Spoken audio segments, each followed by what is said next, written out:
essa cerimônia com os seus discípulos, a cerimônia da ceia, ele disse que deveria ser feito todas as vezes que nós lembrássemos dele.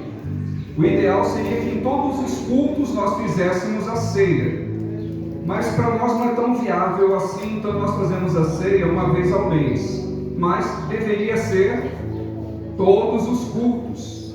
Mas nós não, como eu disse, não temos esse hábito. Eu vou ler o texto em 1 Coríntios, capítulo 11,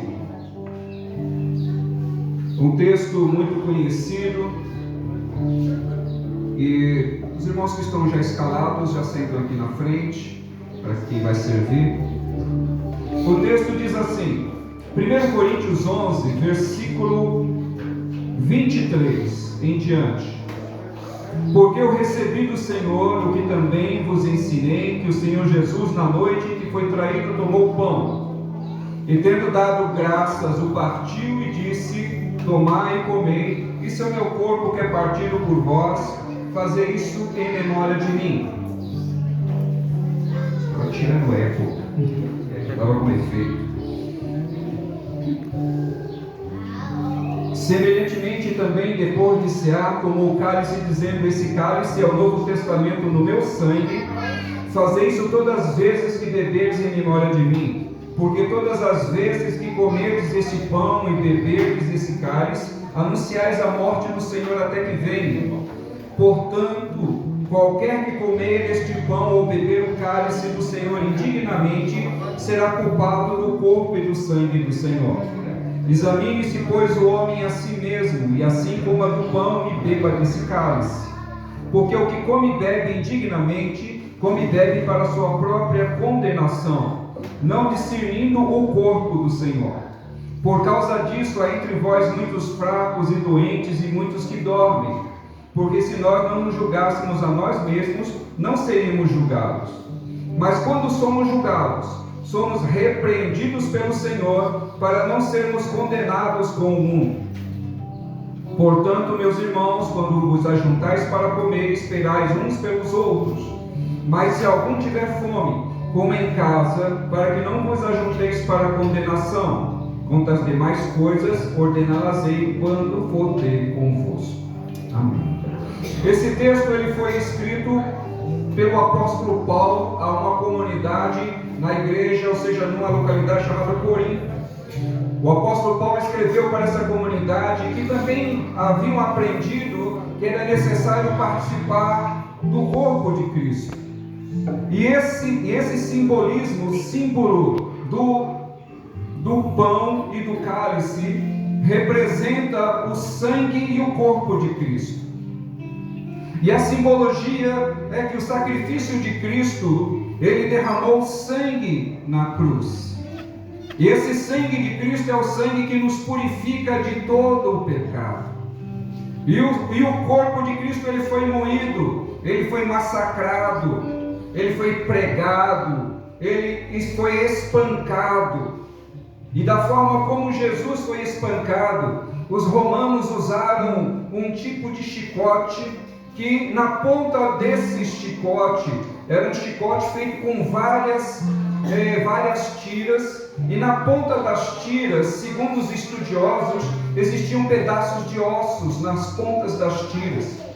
E essa forma de agressão era tão violenta que cada vez que a pessoa que recebia a chicotada, quando aquilo encostava no corpo, a pessoa era chicoteada sem a roupa. E Jesus já era um homem magro, ele não era um homem gordo, um homem forte, era um homem relativamente magro. E Jesus foi espancado, e cada vez que ele recebia aquela chicotada de homens fortes, porque os romanos eram treinados, não eram homens fracos, eram homens violentos e muito fortes.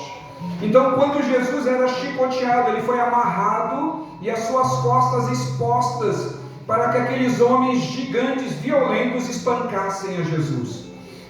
E todas as vezes que Jesus era chicoteado, aquele chicote com várias tiras e pedaços de ossos quando chegava a encostar no corpo dele, aqueles homens puxavam de volta, aquilo fazia lacerações, faziam buracos e tiravam pedaços de carne de Jesus.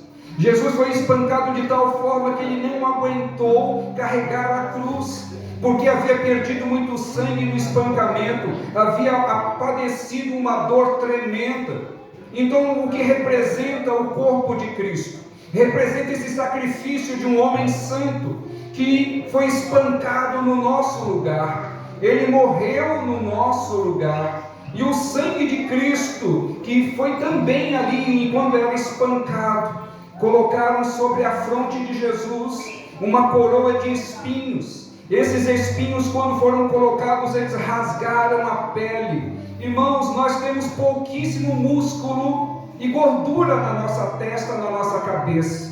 Esses espinhos que entraram em Jesus, eles entraram e encostaram no osso. Então, Jesus, ali no seu rosto, o sangue da coroa de espinhos lavou o rosto de Jesus. As costas de Jesus foram todas elas laceradas, ficaram cheias de marcas, de buracos, e o seu corpo foi dilacerado. Não bastasse tudo isso, ele ainda teve que carregar a sua cruz. Não suportando, outro carregou. E quando chegou no Gólgota, suas mãos foram estiradas e foram pregados grandes pregos. Não é prego como prego de carpinteiro, não. Foram grandes pregos enormes, com 12 centímetros a mais. E ali os pés também foram pregados. E o sangue de Cristo também jorrou. Antes dele, e quando ele estava na cruz, padecendo tudo isso, ele mesmo entregou o seu espírito ao Pai. E ele disse: Pai, está consumado. Quando ele disse está consumado, a ti entrego o meu espírito. Ele entregou o espírito a Deus e morreu nesse mundo. Como nós um dia vamos morrer, será o nosso último respiro nesse mundo. E quando nós abrimos os nossos olhos no mundo vindouro, estaremos com esse Cristo e vamos ver as marcas que ele teve. Mas quem não morrer com Cristo, quando acordar, não estará próximo a ele. E é por isso que é tão importante esse batismo, é tão importante esse passo. Nada é mais importante na nossa vida do que entregar a vida para Cristo.